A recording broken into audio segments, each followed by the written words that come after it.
الحمد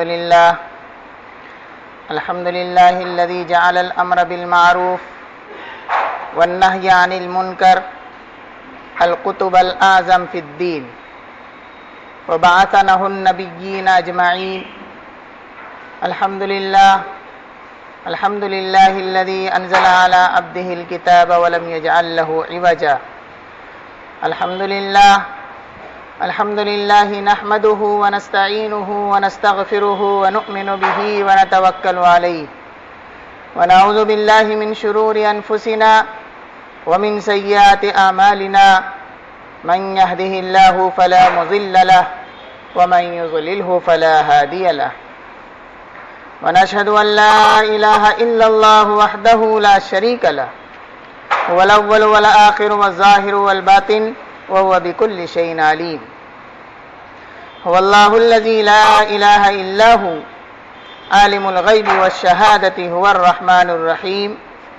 هو الله الذي لا إله إلا هو الملك القدوس السلام المؤمن المهيمن العزيز الجبار المتكبر سبحان الله عما يشركون. هو الله الخالق البارئ المصور له الأسماء الحسنى يسبح له ما في السماوات والأرض وهو العزيز الحكيم. وهو الذي أحياكم ثم يميتكم ثم يحييكم. وهو الله لا إله إلا هو له الحمد في الأولى والآخرة وله الحكم وإليه ترجعون. ونشهد أن سيدنا محمدا ابن عبد الله الهاشمي الذي عبد الله ورسوله أرسله كافة للناس بالحق بشيرا ونذيرا وداعيا إلى الله بإذنه وسراجا منيرا.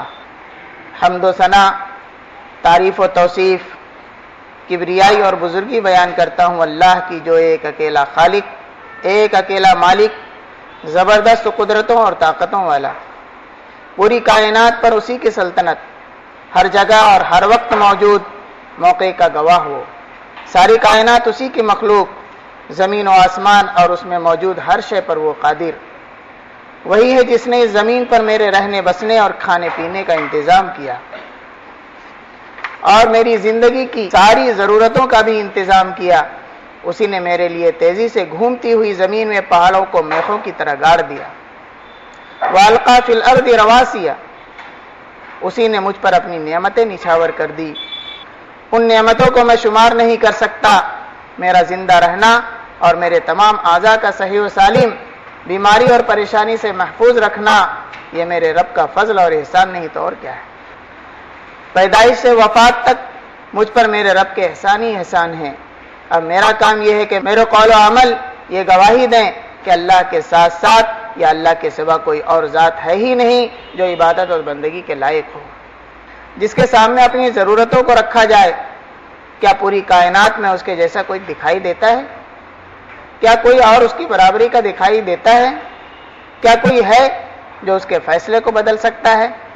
کیا کوئی ہے جو دعاؤں کو رسپانس دے سکتا ہے؟ کیا کوئی ہے جو بے کس اور بے سہارا کو سہارا دے؟ خود میرا رب بھی مجھ سے کئی بار یہی سوال کرتا ہے، اِلٰہٌ مع اللہ، کیا اللہ کے ساتھ کوئی اور معبود ہو سکتا ہے؟ تو میری زبان اور میرا قلب اور دماغ اور میرے اعمال یہ گواہی دیں کہ لا الہ الا اللہ، کہ اس ایک اکیلے مالک کے علاوہ کوئی اور معبود اور آقا ہے ہی نہیں. اور دوسری گواہی یہ کہ محمد الرسول اللہ صلی اللہ علیہ وسلم اللہ کے بندے اور آخری نبی، آخری رسول ہیں، جن کے قلب اطہر پر مالک کائنات نے اپنی نورانی کتاب کا نزول کیا، جس میں مختلف مثالوں اور واقعات کے ذریعے انسانوں کے سامنے ہدایت کو واضح طور سے بیان کر دیا. ہر ایک آیت کو میں پڑھوں اور اس میں غور و فکر کروں اور اس سے سبق حاصل کروں، اپنی طاقت اور قوت کو پہچان لوں. مجھے ہمیشہ یہ یاد رہے کہ مجھ پر ایک بڑی قدرتوں والا، زبردست طاقتوں والا مالک موجود ہے. میں اپنی مرضی کا مالک نہیں، بغیر اس کے اذن کے کچھ نہیں ہوتا، بلکہ مرضی تو صرف اور صرف میرے العلی العظیم مالک کی ہی چلتی ہے، جو زمین کا بھی مالک اور آسمان کا بھی مالک، جس نے مجھے زندگی دی اور وہی میری موت کو بھی ڈیل کرے گا. جس نے میری ہدایت کے لیے کتاب نازل فرمائی، شرط یہ ہے کہ میں اپنے لیے اس کتاب میں ہدایت تلاش کروں۔ موجودہ دور میں دنیا کے حصول میں ہر ایک انسان مشغول نظر آتا ہے۔ لوگوں کی یہ مشغولیت اتنی زیادہ ہو گئی ہے کہ کسی کے پاس کوئی اور بات سننے کے لیے فرصت ہی نہیں۔ لوگوں کے پاس اپنے وقت اور اپنے پیسے کا ایک ہی استعمال ہے کہ وہ ان دونوں چیزوں کو اپنی منزل مقصود تک پہنچنے میں پوری طرح لگا دیں، اور ان کا ٹارگٹ یہ ہوتا ہے کہ اپنی دنیا کی زندگی کو بہتر سے بہتر بنا لیں، اپنی دنیاوی مستقبل کو ایسا مضبوط بنا لیں کہ آنے والی کئی نسلیں اس سے فائدہ حاصل کر سکیں۔ یہی وہ مقام ہے جہاں انسان اپنے مقصد حیات کو بھول جاتا ہے اور اس دنیا کی زندگی کو ہی اپنا اصل مقصد سمجھ بیٹھتا ہے، اپنی دنیا کو تعمیر کرنے لگتا ہے اور اسے بارونق بنانے میں اپنی ساری زندگی لگا دیتا ہے۔ اسے یہ بھی یاد نہیں رہتا کہ اسے اس دنیا فانی کو چھوڑ کر ایک ابدالآباد زندگی کی طرف کوچ کرنا ہے، اور اس کا راستہ موت ہے جو ہر وقت اس کے سر پر منڈلا رہی ہے۔ اسے یہ بھی یاد رکھنا چاہیے کہ اس پر وہ وقت بھی آنے والا ہے کہ جب اس کی سانس بند ہو جائے گی، اس کے چلتے ہوئے قدم رک جائیں گے، اس کے حواس خمسہ اپنا کام کرنا بند کر دیں گے اور اپنا تمام اثاثہ چھوڑ کر تنے تنہا اگلے دور حیات میں داخل ہو جائے گا۔ یہی وہ سنگین حقیقت ہے جس سے کسی بھی انسان کو انکار نہیں۔ رب تعالیٰ نے ارشاد فرمایا، کل نفس ذائقۃ الموت ونبلوکم بالشر والخیر فتنہ والینا ترجعون۔ ہر جاندار کو موت چکھنی ہے اور ہم آزماتے ہیں تمہیں شر اور خیر سے، اور ہماری ہی طرف تم تمام کو لوٹ کر آنا ہے۔ موت کا لانا یا اسے ٹال دینا ہمارے بس میں نہیں، بلکہ رب کائنات جس نے ہماری تخلیق کی، اس کے قبضہ قدرت میں اس کے مقررہ وقت کے بغیر وہ جاندار مر بھی نہیں سکتا۔ رب تعالیٰ نے فرمایا، وَمَا كَانَ لِنَفْسٍ أَن تَمُوتَ إِلَّا بِإِذْنِ اللَّهِ كِتَابًا مُؤَجَّلًا وَمَن يُرِدْ ثَوَابَ الدُّنْيَا نُؤْتِهِ مِنْهَا وَمَن يُرِدْ ثَوَابَ الْآخِرَةِ نُؤْتِهِ مِنْهَا وَسَنَجْزِي الشَّاكِرِينَ۔ اور نہیں ہو سکتا کسی نفس کے لیے کہ اسے موت آ جائے مگر اللہ کے اذن اور اس کے ریکارڈ میں لکھے مطابق، اور جو کوئی چاہے گا ثواب حاصل کرنا دنیا میں ہم دیتے ہیں اسے دنیا میں، اور جس کا ٹارگٹ ہو آخرت میں ثواب حاصل کرنا تو ہم دیں گے اسے، اور ہم ہی بدلہ دیا کرتے ہیں شکر گزاروں کو بھی۔ مزید یہ کہ موت کسی سے پوچھ کر نہیں آتی، وہ تو اچانک آ جاتی ہے، جس کی تاریخ، جس کا دن، جس کا وقت اور اس کی جگہ کسی کو معلوم نہیں۔ موت سے کسی کو چھٹکارا نہیں اور کسی کی مجال نہیں کہ وہ موت کو اپنے سے دور کر دے۔ اسی کو واضح طور سے رب تعالیٰ نے اپنی کتاب میں بیان فرمایا، قل فادرؤوا عن انفسکم الموت ان کنتم صادقین۔ آپ فرما دیجیے محمد صلی اللہ علیہ وسلم کہ دور کر دینا تمہارے اپنے آپ سے موت کو اگر تم اپنے دعوے میں سچے ہو۔ تمام جاندار کے لیے یہ ناممکن ہے کہ اپنے آپ سے موت کو دور کر سکے۔ کامیاب انسان وہی ہے جو زندگی میں زیادہ موت کو سامنے رکھتے ہوئے ہر ملی ہوئی چیز کو اپنے خالق کا عطیہ سمجھے اور یہ یقین رہے کہ موت اور حیات کو ڈیل کرنے والی ذات بھی اللہ ہی کی ہے۔ سورہ روم میں رب تعالیٰ نے فرمایا، اللہ الذی خلقکم ثم رزقکم ثم یمیتکم ثم یحییکم۔ وہ اللہ ہی ہے جس نے تمہیں پیدا کیا، پھر تمہیں رزق بھی عطا کرتا ہے، اور وہی تمہیں موت بھی دے گا، اور پھر وہی تمہیں زندہ کر کے حساب بھی لے لے گا۔ ہمیں ایک صحت مند جسم ملا ہے، ہماری پیدائش کے بعد ایک صحت مند جسم بظاہر اپنے آپ مل جاتا ہے۔ ہم کبھی سوچتے نہیں کہ یہ صحت مند جسم سر تاثر رب تعالیٰ کا دیا ہوا ہے۔ اس کا اعتراف کرتے ہوئے مجھے رب تعالیٰ کے آگے جھکے جھکے رہنا ہے۔ انسان کی سوچ ہی الگ ہے کہ جب وہ زندہ رہتا ہے تو یہ سمجھتا ہے کہ یہ زندگی اسے ہمیشہ باقی رکھنے والی ہے، وہ کبھی اپنی موت کے بارے میں سوچتا ہی نہیں۔ یہی انسان کی سب سے بڑی بھول ہے۔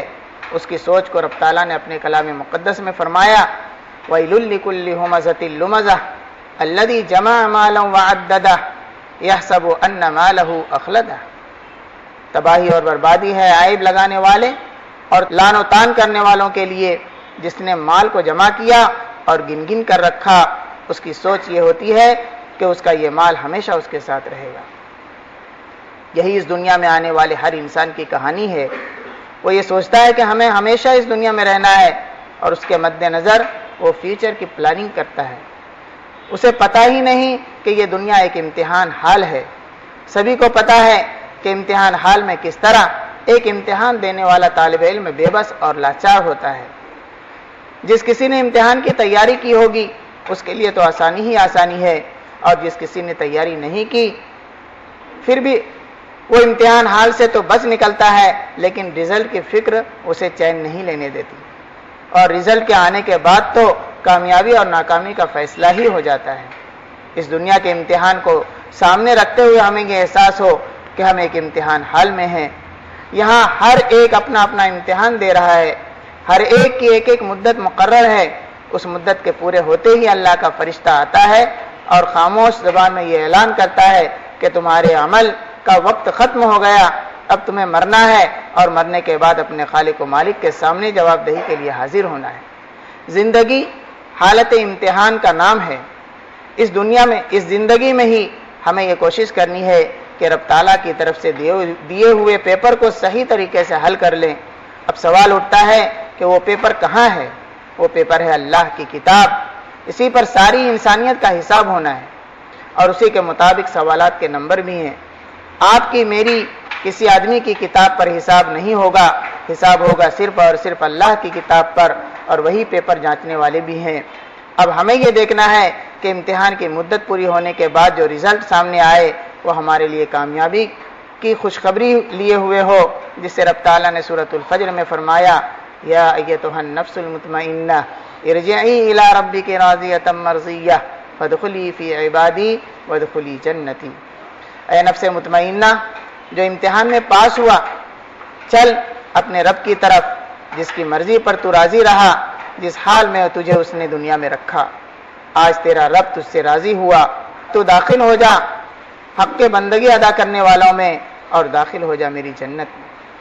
اس حیات دنیا میں اپنی خواہشات پر قابو پاتے ہوئے ایسے بیش قیمت ریوارڈ کو پانے کے لیے، اللہ کی رضا، اس کی رضوان، اس کی خوشنودی حاصل کرنے کے لیے، اللہ کے فضل سے جنت میں داخلہ حاصل کرنے والے افراد کے لیے اس دنیا کی سختیوں، اس کی پریشانیوں، اس کی تکالیف کو برداشت کرنے کے لیے، خیر کے راستے سے گزرنے کے لیے انہیں ترغیب دلائی گئی، ایسی جنت کے لیے جس کا پھیلاؤ، جس کی چوڑائی، جس کا طول و عرض، جس کی وسعت آسمان اور زمین کی طرح ہے۔ جنت اللہ کی جانب سے دنیا کے امتحان میں کامیاب ہونے والے بندوں کے لیے ایسا انعام ہے جس کی نعمتوں کو شمار نہ کیا جا سکے، جس کے سکون کا خواب بھی دیکھا نہ جا سکے، جسے کسی آنکھ نے نہیں دیکھا، کسی ذہن نے مکمل طور سے سوچا نہیں، جس کی نعمتوں پر کسی جن اور انسان کی نظروں کا سایہ بھی نہیں پڑا۔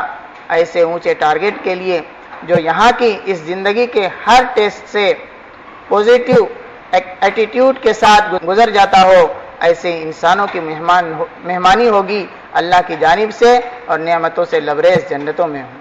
جب اس بات کا یقین ہو گیا کہ موت برحق ہے، تو اب ہمارے سامنے آخرت کے ابدالآباد کی زندگی کو حاصل کرنے کی تڑپ ہو، جنت کے حصول کی خواہش ہو، اور اس کا ایک ہی راستہ ہے، وہ یہ کہ ہم اللہ اور اس کے رسول صلی اللہ علیہ وسلم کی اطاعت کریں، اور انسانوں کے ساتھ بھی حسن سلوک سے پیش آئیں، اپنے اخلاق کو سدھار لیں۔ اپنے اخلاق کا کم سے کم معیار یہ ہے کہ آدمی دوسروں کے درمیان اس طرح رہے کہ وہ ان کے لیے ایک نو پرابلم پرسن بن جائے، اس کی کوئی حرکت دوسروں کی تکلیف کا باعث نہ بنے، اس کے دل میں دوسروں کے لیے وہی شفقت ہو جو اپنی اولاد کے لیے ہوا کرتی ہے، ہر وقت دوسروں کی بھلائی کا احساس ہو، دوسروں کے لیے صرف اور صرف مثبت جذبات ہوں، اور دوسروں کی خیر خواہی کی فکر ہو۔ رب تعالیٰ سے دعا ہے کہ ہمارے اخلاق کو سدھار دیجئے، اور ہماری دنیا بھی حسین بنا دیجئے، اور آخرت بھی سنوار دیجئے، جہنم کی آگ سے ہمیں بچا لیجئے، اور جنت الفردوس میں داخلہ عطا فرمائیے۔ اس مسلح کے بانی کے خاندان میں ایک بزرگ شخصیت کا انتقال ہوا۔ مرحوم انتہائی سادہ مزاج کے حامل تھے، ساری زندگی سادگی سے گزار دی، کوئی فرمائش نہیں کی، کوئی شکایت نہیں کی، اللہ کی رضا میں راضی رہتے ہوئے توحید پر عامل اور نمازوں اور دیگر عبادتوں کے بڑے پابند رہے۔ ہم ان کے لیے وہی دعا کرتے ہیں جو ہم نماز جنازہ میں کیا کرتے ہیں یا نماز جنازہ میں پڑھی جاتی ہے۔ اللہم اغفر لحینا ومیتنا وشاہدنا وغائبنا وصغیرنا وکبیرنا وذکرنا وانثانا اللہم من احییتہ منا فأحیه علی الاسلام ومن توفیته منا فتوفه علی الایمان۔ اللہ سے دعا ہے کہ مرحوم کے حسنات کو قبول کر کے ان کی مغفرت فرما دیں، اور ساتھ ساتھ ہم بھی ہماری مغفرت کے لیے اللہ سے دعا کرتے ہیں کہ اللہ تعالی ہماری بھی مغفرت فرما دے۔ بارک اللہ لنا ولکم فی القرآن العظیم ونفعنا وإياكم بالآيات والذکر الحکیم، انہ تعالی جواد کریم ملک بر رؤوف رحیم۔ اقول قولی هذا واستغفر اللہ لی ولکم ولسائر المؤمنین فاستغفروه انہ هو الغفور الرحیم۔ الحمد للہ وحدہ والصلاة والسلام علی من لا نبی بعدہ۔ فاعوذ باللہ من الشیطان الرجیم، بسم اللہ الرحمن الرحیم۔ ان اللہ وملائکتہ یصلون علی النبی یا ایہا الذین آمنوا صلوا علیہ وسلموا تسلیما۔ اللہم صل علی محمد وعلی آل محمد کما صلیت علی ابراہیم وعلی آل ابراہیم انک حمید مجید۔ اللہم بارک علی محمد وعلی آل محمد کما بارکت علی ابراہیم وعلی آل ابراہیم انک حمید مجید۔ وصلی علی جمیع الانبیاء والمرسلین وعلی الملائکۃ المقربین وعلی اصحاب رسول اللہ صلی اللہ علیہ وسلم وعلی ازواج رسول اللہ صلی اللہ علیہ وسلم وعلی اہل بیت رسول اللہ صلی اللہ علیہ وسلم۔ ربنا انک انت السمیع مستجیب الدعوات، ربنا لا تؤاخذنا ان نسینا واخطانا، ربنا ولا تحمل علينا إصرا كما حملته على الذين من قبلنا، ربنا ولا تحملنا ما لا طاقة لنا به، واعف عنا واغفر لنا وارحمنا أنت مولانا فانصرنا على القوم الكافرين۔ اللهم اغفر لحينا وميتنا وشاهدنا وغائبنا وصغيرنا وكبيرنا وذكرنا وأنثانا، اللهم من أحييته منا فأحيه على الإسلام ومن توفيته منا فتوفه على الإيمان۔ اللهم اغفر لنا ذنوبنا وكفر عنا سيئاتنا وتوفنا مع الأبرار۔ اللهم هين علينا سكرات الموت، اللهم هين علينا سكرات الموت، اللهم اخرجنا من الظلمات إلى النور۔ اللهم انصر من نصر دينك الذي جاء به محمد صلى الله عليه وسلم وجعلنا منهم۔ اللهم أيد الإسلام والمسلمين، اللهم أيد الإسلام والمسلمين۔ ربنا تقبل منا إنك أنت السميع العليم وتب علينا إنك أنت التواب الرحيم برحمتك يا أرحم الراحمين۔ عباد الله اتقوا الله رحمني ورحمكم الله۔ إن الله يأمر بالعدل والإحسان وإيتاء ذي القربى وينهى عن الفحشاء والمنكر والبغي يعظكم لعلكم تذكرون۔